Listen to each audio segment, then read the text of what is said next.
34, verso de número 14.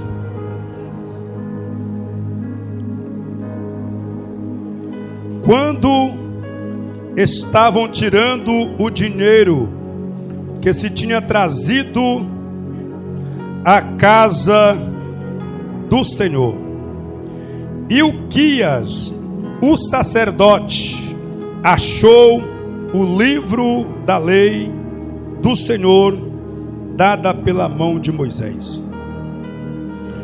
Hilquias disse a Safã, o escrivão: achei o livro da lei na casa do Senhor, e o entregou a Safã.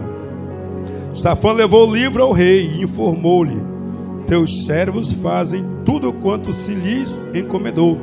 Ajuntaram o dinheiro que se achou na casa do Senhor e o entregaram nas mãos do superintendente e nas mãos do que fazem a obra. Além disto, Safã, o escrivão, informou ao rei: o sacerdote Hilquias me deu um livro e leu nele perante o rei. Ouvindo o rei a palavra da lei, rasgou as vestes. Então o rei deu as seguintes ordens a Hilquias, a Icão, filho de Safã, e a Abidom, filho de Mica, a Safã, o escrivão, e a Asaías, ministro do rei: ide, consultai o Senhor por mim e pelos que restam em Israel e em Judá, sobre as palavras deste livro que se achou, porque nossos pais não guardaram a palavra do Senhor para fazerem conforme tudo quanto está escrito neste livro. Amém?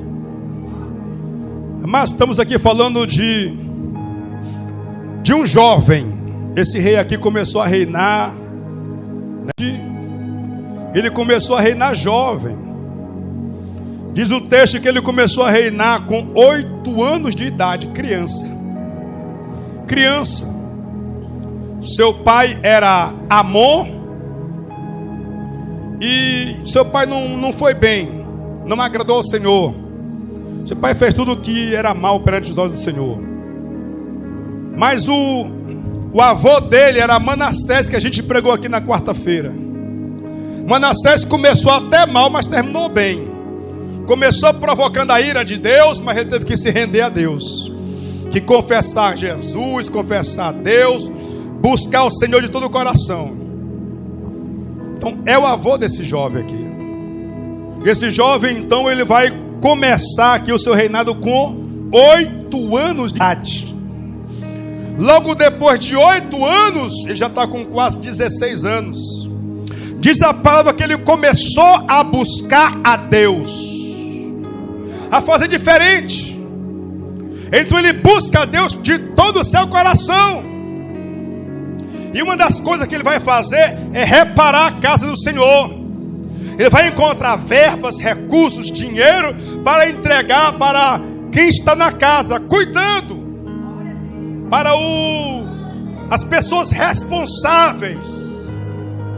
Então ele vai reparar, porque a casa de Deus estava em ruínas, precisava de reparos, precisava de cuidados, precisava ser ajeitada, melhorada algumas coisas, porque estavam em ruínas, né, irmãos?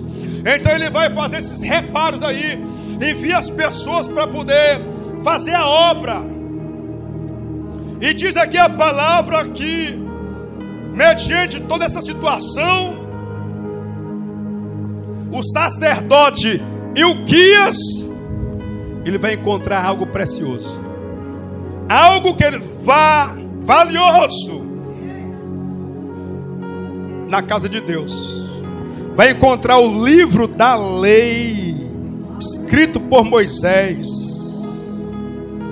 Então ele pega esse livro da lei, que seria, lógico, a Torá. Era um livro importante, algo importante, precioso, né, para o povo de Deus. Enfim, o que eu quero dizer aqui é que eles encontraram este livro. E se encontraram, se eles acharam, é porque esse livro importante estava perdido. Estava perdido. Eu meditando, então fui pedindo a Deus uma palavra sobre esse assunto, porque eu achei muito importante esse assunto. Eu achei muito interessante esse assunto aqui. Porque a palavra de Deus não pode estar perdida, irmãos. Nós não podemos perder esta palavra. Nós temos que valorizar essa palavra. Porque essa palavra que faz a diferença na nossa vida. Essa palavra que vai curar, que vai transformar, que vai libertar, que vai nos trazer paz, alegria. E é que vai nos dar vida. Essa palavra. E nós não podemos deixar essas palavras passar desapercebida. Então tu imagine aí, querido, está na casa de Deus e não tem palavra. Você já parou para pensar sobre isso? Está na casa de Deus e não ter palavra de Deus. Vamos viver uma vida de emoção e não de transformação. Por quê? Porque não tem palavra, meu irmão. Como é que vamos ter uma vida transformada sem palavra? Não tem como. Vamos viver na mesmice, vamos viver no engano, vamos viver uma vida religiosa. É a religiosidade que vai dominar, vai predominar. A religiosidade. Você entendeu? É um culto emocional, não vai ter o espiritual. Sem emoção, sem transformação. Que culto é isso? Você sai daqui emocionado, você chora, se arrepia, você se alegra, mas logo logo você está triste, logo logo você está desanimado, logo logo você está querendo desistir, querendo parar, logo logo você está para baixo. É um culto que é só aqui, é só emoção. Aqui é alegria, aqui é euforia, aqui é, sabe? Mas quando sai, é tristeza, é desânimo, é opressão maligna. É uma vida sem transformação. É uma vida sem libertação. Porque é um culto sem palavra, querido, é isso. E hoje em dia, infelizmente, querido, existe muitas coisas dentro da igreja hoje em dia que estão deixando a palavra de lado.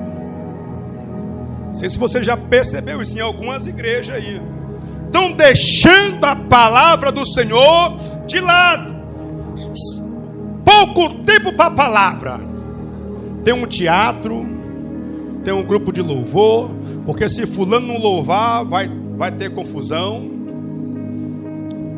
Se fulano não louvar, se não tiver o ministério de teatros para participar.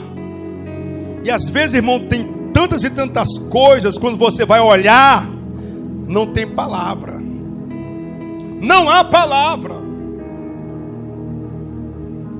Como com a igreja dessa vai para frente? Como que o povo vai ser transformado, vai ser abençoado, vai ser liberto? Sem palavra não dá. Não tem como, querido. Esse rei, ele começou, querido, fazendo uma reforma. Uma reforma no templo, para melhorar o templo. Mas as coisas só vai melhorar na minha vida, na tua vida, é através da palavra de Deus. E hoje em dia a palavra de Deus está sendo sufocada pelo pecado. Está sendo esquecida dentro da igreja, no dia a dia. As pessoas não têm tempo para a palavra de Deus, porque a vida é corrida. O tempo está pouco. O tempo é corrido. E as pessoas não têm um tempo para quê? Para ler a palavra, para ler a Bíblia. Buscar, às vezes tem até a palavra dentro de casa, mas está empoeirada. Não estão lendo. Não estão tendo aquele tempo de leitura, de meditação, de reflexão. Está perdido. Às vezes dentro da igreja estão ouvindo a palavra, mas não estão observando, não estão aprendendo nada, absorvendo nada. Está perdido. Às vezes a palavra está perdida, sabe aonde? Dentro de nós, no nosso coração. Porque tem hora que é para você usar ela lá fora e você não está usando ela. Você deixa ela de lado. Vai usar as tuas argumentações, às vezes até a ira, o ódio, a falta de perdão. A pessoa vai usar isso aí. Vai usar, não tem perdão não. Não perdoa. Então você precisa encontrar a palavra de Deus. Então a palavra, querido, infelizmente está ficando de lado. E o rei, o sacerdote Ilquias, ele achou a palavra. Quando ele encontra essa palavra que ele lê, ele não vai ficar só para ela, porque a palavra não tem que ficar só para você. Você tem que passar ela para frente. Você tem que evangelizar, você tem que pregar, você tem que falar. Você não pode ficar só para você. Mas o problema é que muitas das vezes hoje a pessoa não nem vive ela, quanto mais passar para frente essa palavra.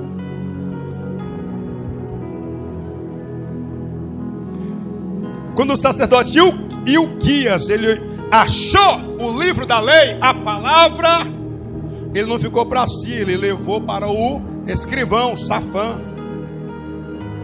Olha, eu achei o livro da lei, o livro de Moisés. A palavra estava perdida, foi encontrada dentro do templo, na casa do Senhor. Você entendeu? Ele passou o que para frente? Ele vai passar para frente para o escrivão Safã. Safã vai levar mais adiante, diante do rei. Porque a palavra tem que ser passada. Se aprendeu, meu filho, passe para o outro. Se aprendeu para você, passe para quem está lá na frente. Passe para a tua família, passe para os seus filhos, passe para o seu patrão, passe para o povo. Passe adiante. A palavra não é para guardar só para você, é para alcançar outras pessoas. É para alcançar a tua casa, a tua família. É para alcançar quem estiver à tua volta, mediante de você. Você entendeu? Mas muitas das vezes a palavra está perdida até dentro de nós. Porque às vezes é para nós usar ela, a gente não usa ela. Você entendeu? E aqui, querido, ele vai então passar para o rei. Quando o rei ouve, porque vão ler para ele, ele vai ouvir, vão ler, ele vai discernir, ele vai compreender, ele vai entender que o juízo de Deus estava por vir. Ele vai ver a serenidade, severidade, a seriedade do juízo de Deus. A seriedade, por quê? Porque a palavra de Deus tem que ser levada a sério, irmãos. A palavra de Deus tem que ser levada a sério. Então ele viu a seriedade do juízo de Deus que viria sobre a nação, que viria sobre o povo. Então quando ele ouve a palavra, meu irmão, a primeira atitude dele, qual foi? Rasgar suas vestes, quer dizer arrependimento, quebrantamento. Quando você ouve a palavra, o que é que você sente? O que é que tu está sentindo? Porque tem pessoas que quando ouvem a palavra de Deus, uma palavra que vai confrontar o seu eu, a primeira coisa que ela sente é a dureza do coração, para que a palavra não entrar. Ela não recebe, ela não aceita. Tem gente assim, uma palavra que vai confrontar, uma palavra que vai te confrontar, porque a palavra de Deus, ela sempre vai confrontar o ser humano. Sabe por quê? A palavra de Deus é a verdade, porque ela não encobre erros. Ela não encobre erros. Quem está errado, e vai pagar se não se arrepender. Quem está certo e vai ser abençoado. Então a palavra, a Bíblia Sagrada sempre vai relatar de pessoas, de vidas, de homens de Deus que estavam errados e vieram consequências sobre ele. A palavra não vai encobrir o erro de ninguém. Você entendeu? É por isso que a palavra é a verdade, é boa e é confiável, porque ela não vai passar a mão no erro do fulano. Se quebrantar, se arrepender, Deus entra com a misericórdia. Se não se quebrantar, se não se arrepender, o negócio fica estreito. Então tem várias histórias bíblicas de homens de Deus que pecaram, fizeram coisas contrárias à palavra de Deus, à lei, os estatutos, os mandamentos, e pagaram. Vimos o caso de Manassés, quarta-feira. Começou para provocar a ira de Deus, mas nós vimos que quando ele buscou o Senhor, orou a Deus, Deus aplacou a ira, perdoou, restituiu, voltou para Jerusalém. Deus trouxe de volta da Babilônia. Temos a história de Davi, o homem que pecou, adulterou, mas quando se arrepende, Deus perdoa. Quando abandona o pecado e deixa, Deus perdoa. Temos a história de Sansão. Sansão brincou, não levou a sério. Aí o diabo abraçou. Aí o inimigo, sabe? Agarrou, prendeu, cativou, fez o que fez. Mas no finalzinho da vida dele, ele clamou a Deus e pediu misericórdia. Senhor, só mais uma oportunidade. Nem que eu morra, mas eu vou acabar com os filisteus. Nem que eu morra, Senhor, mas eu vou acabar com os filisteus. Ele clama a Deus misericórdia. Ele pede a Deus mais uma oportunidade. E diz a Bíblia que o cabelo de Sansão começou a crescer. Que é isso? É a misericórdia de Deus.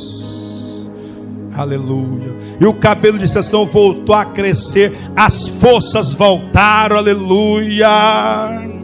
Porque Sansão buscou o Senhor.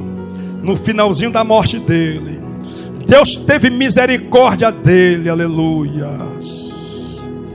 Mas não encobre pecado. Brincou demais, andou por os lugares errados, não ouviu, e passou o que ele passou. E tem muitos aí, irmão.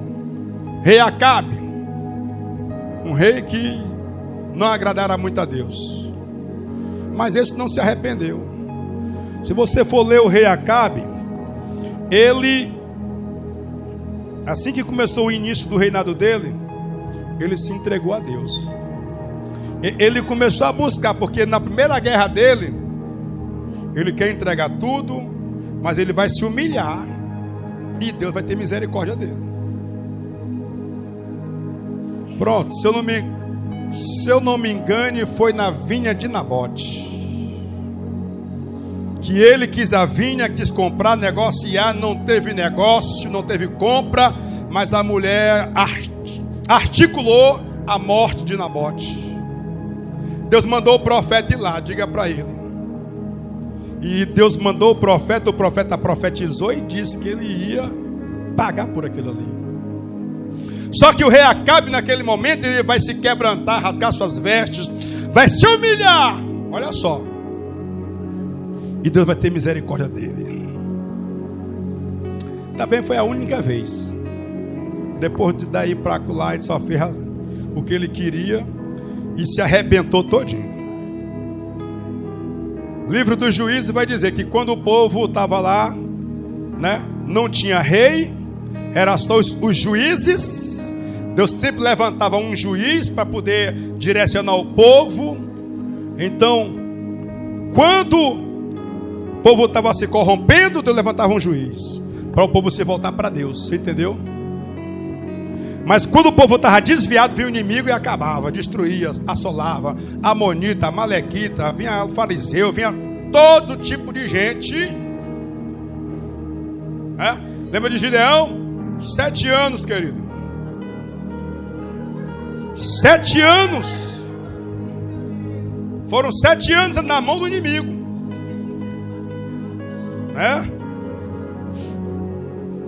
Tinha nada. Você entendeu? Mas quando se voltaram para Deus, Deus levanta o Gideão.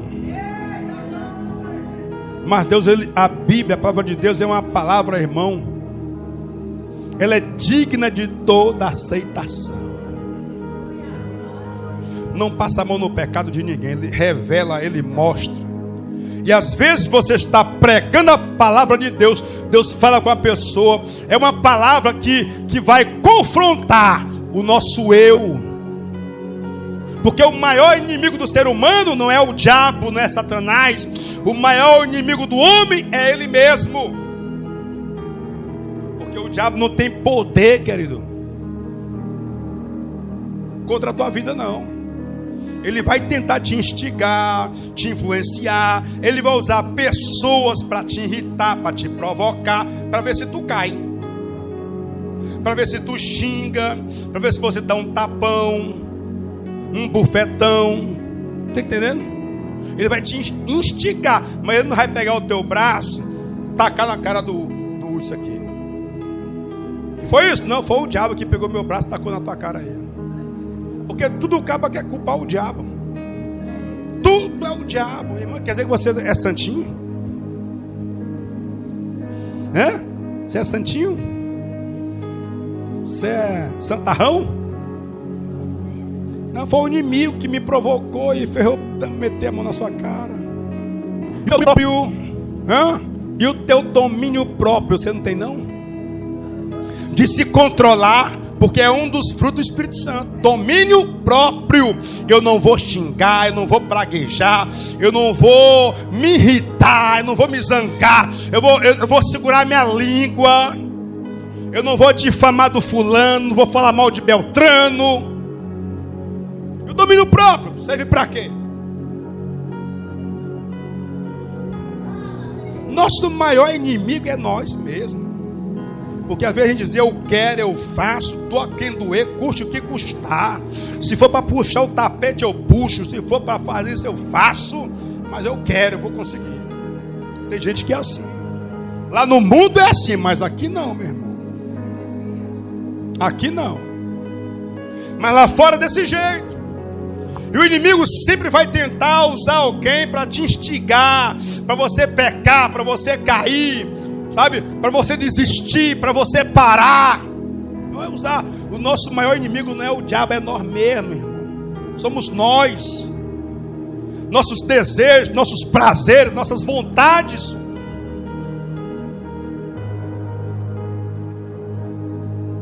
O inimigo ele não empurrou Jesus lá daquele alto, levou para um monte muito alto, disse, te joga lá embaixo, que lá os teus anjos vão te segurar. Está escrito, Salmo 91, Jesus diz o quê?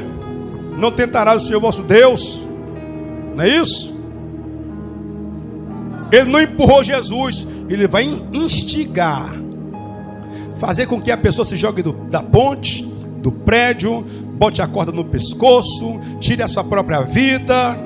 Ele vai instigar através de uma circunstância, de uma situação, para você desanimar, desistir de vir para a igreja, não ouvir mais a palavra de Deus, não acreditar mais nas promessas do Senhor. Ele vai tentar de tudo para você parar de pregar, de cantar o Senhor, de louvar a Deus. Mas ele não vai te obrigar, te forçar não, meu irmão.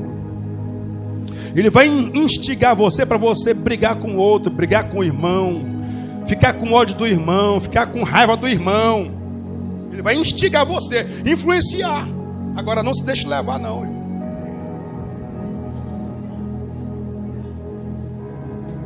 Instigar pessoas para dividir a igreja,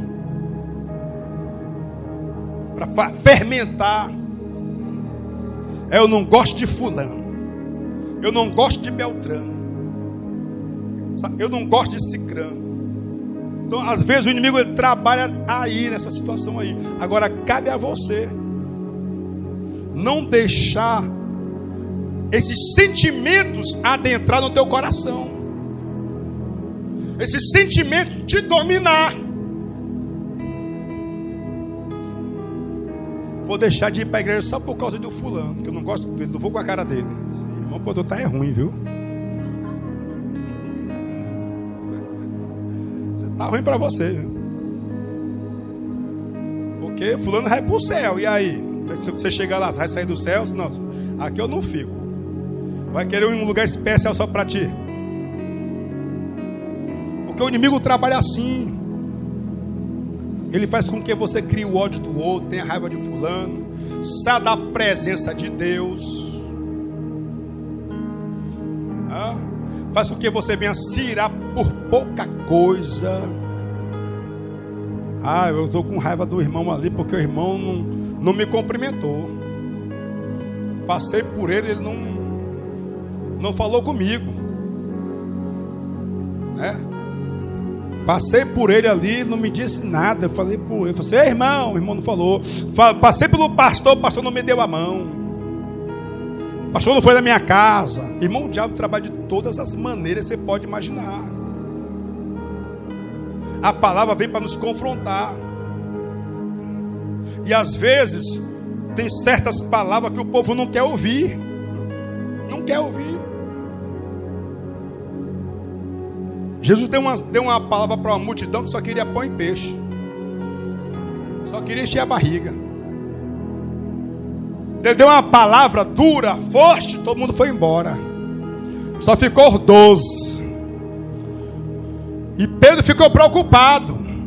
E Pedro vai dizer, Senhor, o povo está indo embora, Senhor. Muda o sermão, muda a palavra. Muda essa oratória. Palavra dura. Desse jeito o povo não vem. Não é Jesus que precisa do povo, é o povo que precisa de Jesus.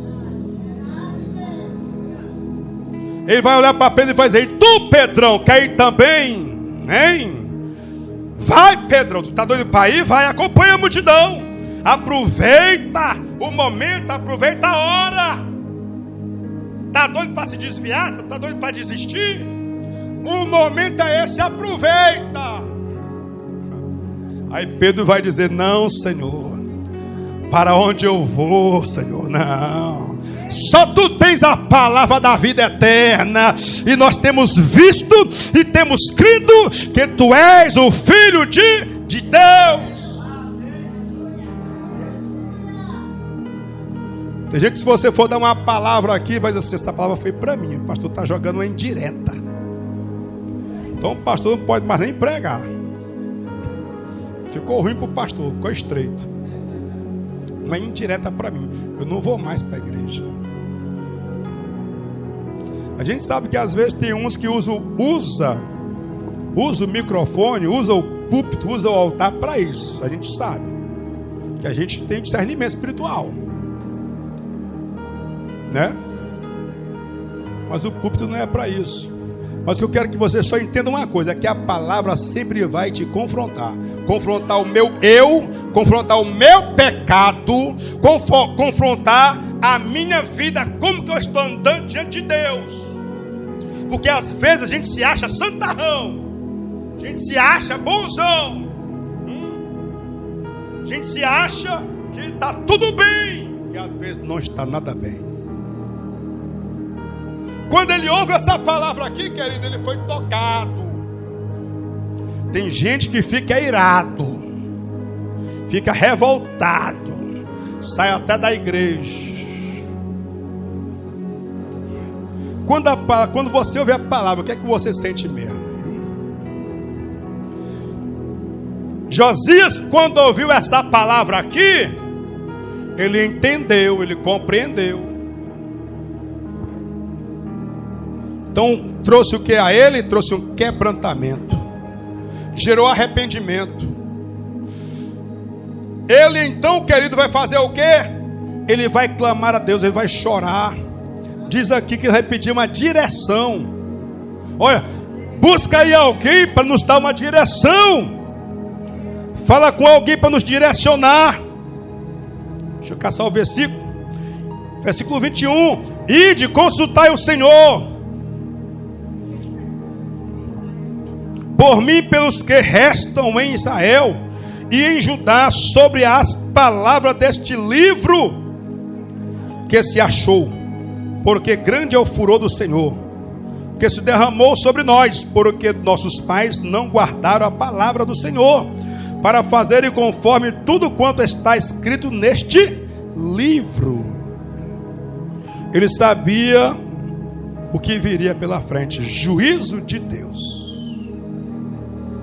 Mas na frente vai dizer, vão consultar uma profetisa, irmão. Profetisa Hulda. E com sinceridade, eu não tinha ouvido falar dessa mulher, vi falar hoje. Às vezes você lê a Bíblia, você lê muito tempo, lê, depois não lê mais aqueles textos, você esquece. Mas tem coisas que você vão ler, tem coisa que às vezes entra na tua cabeça e fica guardado. Essa profetisa aqui não vai esquecer mais nunca dela. Você entendeu? Talvez eu li, mas passou desapercebido, não guardei, não me interessou na época, no tempo, mas hoje me interessa. Profetisa Hulda, né? Que às vezes tem gente que diz que não tem mulher profetiza, não tem mulher profeta, não tem mulher... Tem só, é só dar lugar para Jeová. Tinha a profetisa Ana, servia 84 anos na casa do Senhor, né? Profeta é um dom, sabe que a profecia hoje é um dom, né? Mas enfim, ele foi consultar essa mulher para saber o que seria. Mas aí ela vai dizer que viria tudo isso, mas que eles não iriam passar por isso. Sabe por quê? Porque Josias se humilhou nos pés do Senhor.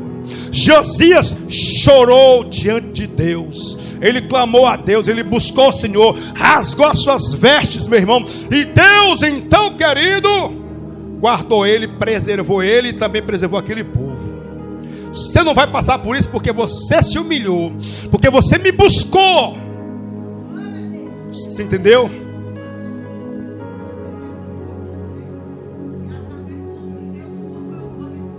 Foi abençoado, irmãos. Através de algo lá no passado, eles iam sofrer ali. Mas ele, como buscou a Deus desde pequeno, desde a sua mocidade, ele fez o que agradou a Deus. Depois encontraram o livro.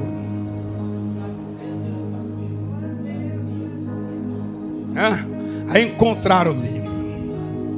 Quando encontra o livro, meu irmão, que ele lê, que ouve, tudo mais, que chora, se lamenta, se humilha.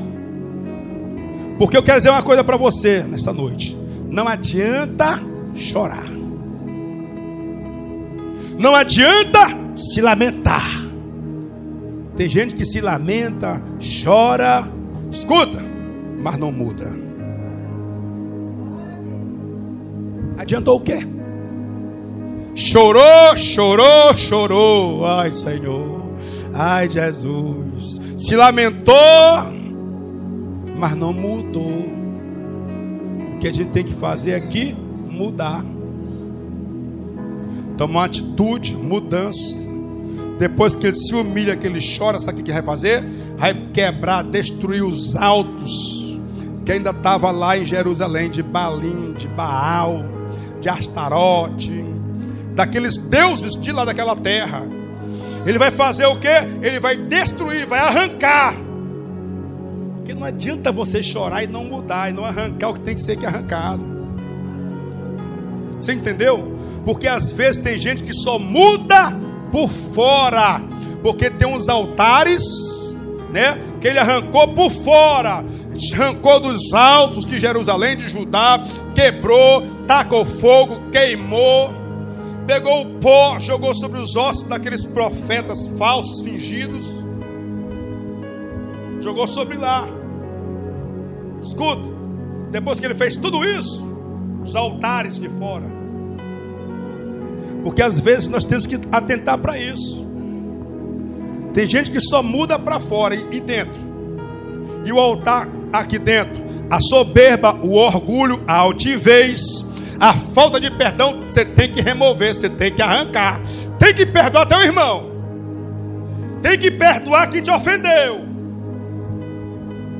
Às vezes tem gente que precisa arrancar, remover isso aqui, para Deus abençoar a nossa vida, para Deus abençoar o seu povo. Ele fez externamente, mas às vezes tem traumas aqui dentro interno, traumas, coisas que estão guardadas, que só você sabe e Deus sabe, e você tem que arrancar, você tem que remover, tem que queimar, tem que jogar fora.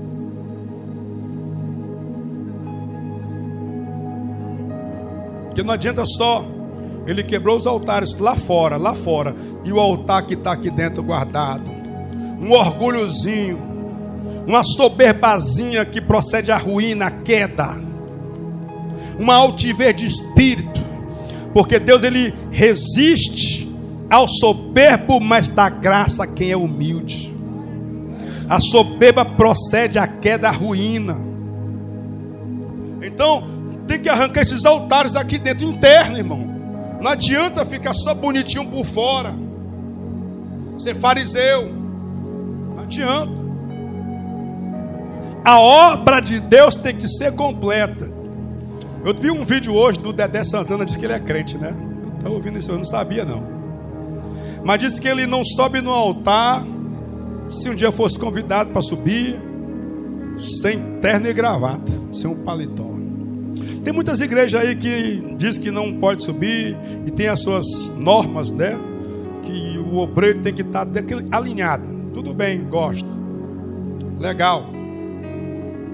Mas que adianta o cabo estar bem alinhadozinho, gravatadinho, tudo igual um bonequinho, né? E podre por dentro. Sepulcros caiados, disse Jesus. Os fariseus andam com aquelas franjas longas, aqueles vestidão, para parecer, viver de aparência.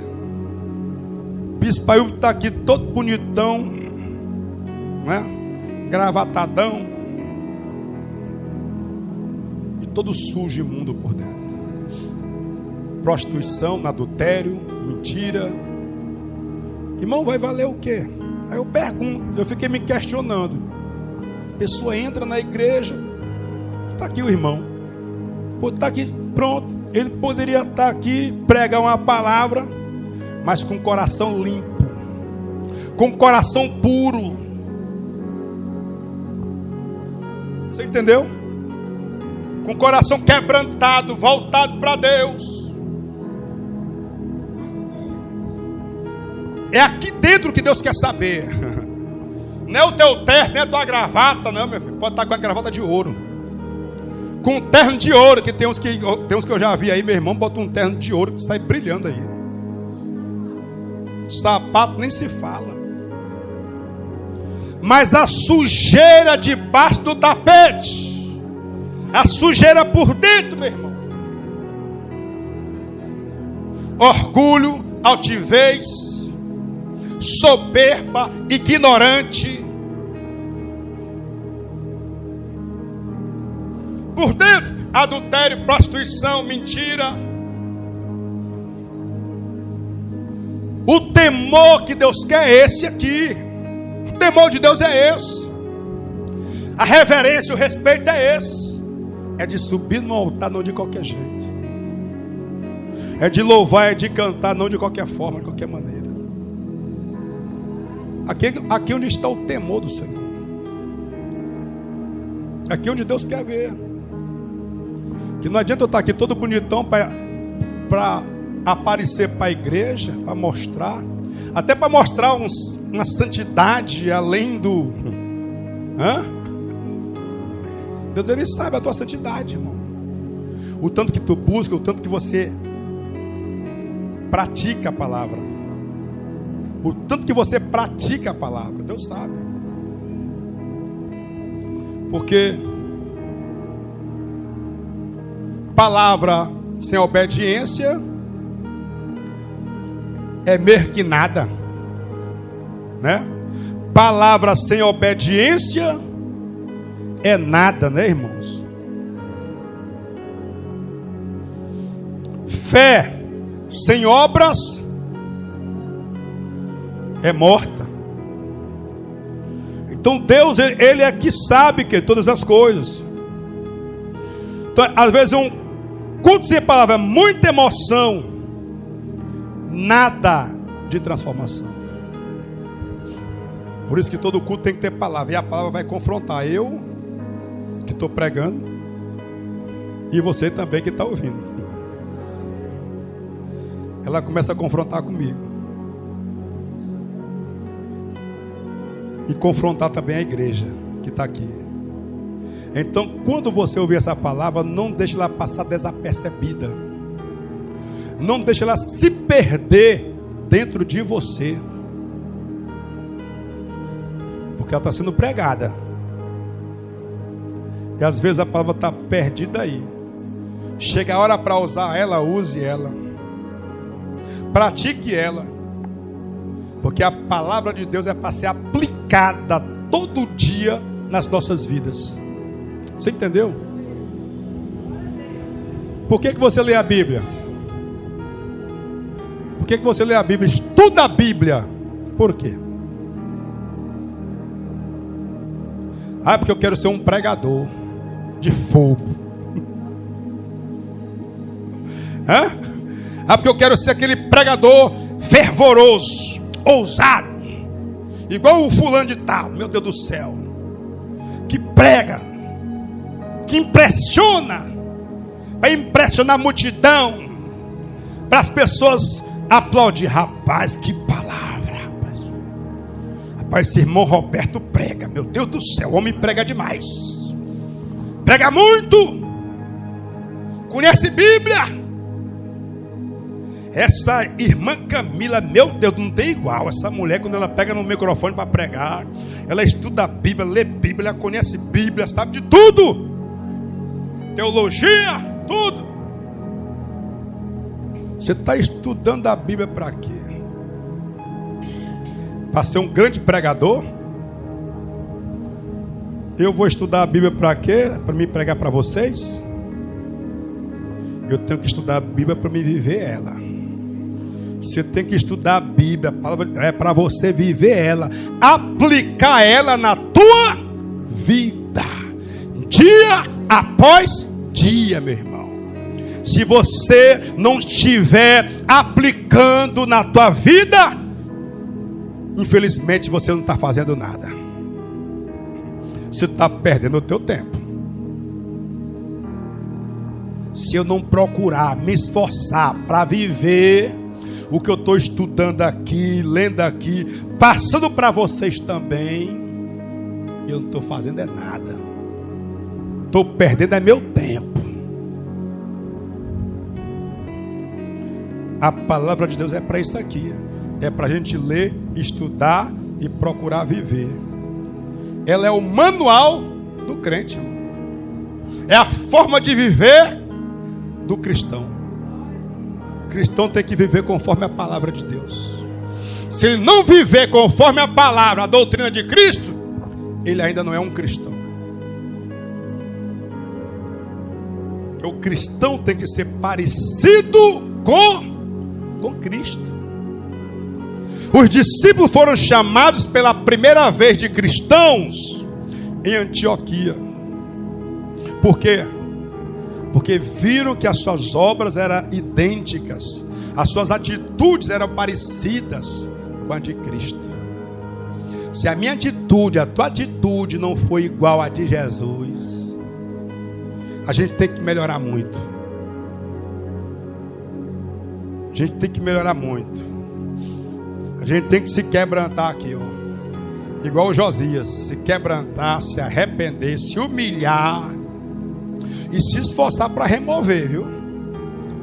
Se esforçar para arrancar o que não agrada a Deus. Ele fez uma geral, porque não adianta chorar, se lamentar, se humilhar e não procurar mudar. Mudança. E não procurar transformação. E não abandonar os erros. E não procurar melhorar diante de Deus. Não vai adiantar nada. Então nós, a cada dia, temos que melhorar. Como? Através da palavra do Senhor. Escuta, vou finalizar aqui. Nós não somos perfeitos. Eu sempre vou falar isso aqui, que eu acho interessante. Mas Jesus está nos aperfeiçoando. Jesus está nos moldando através da sua palavra. Amém? Perfeito era ele. Era não, é. Porque ele vive e reina. Ainda está vivo, ainda reina, ainda manda, ainda governa. Perfeito é Jesus. Nós estamos sendo moldados, aperfeiçoados por Cristo Jesus. Cada dia Ele está nos aperfeiçoando, irmão. Cada dia Ele está tirando uma coisinha aqui, uma coisinha ali, né? Nos moldando, para que nós venhamos realmente dar um bom testemunho dessa palavra. Amém, igreja? Então, esta mensagem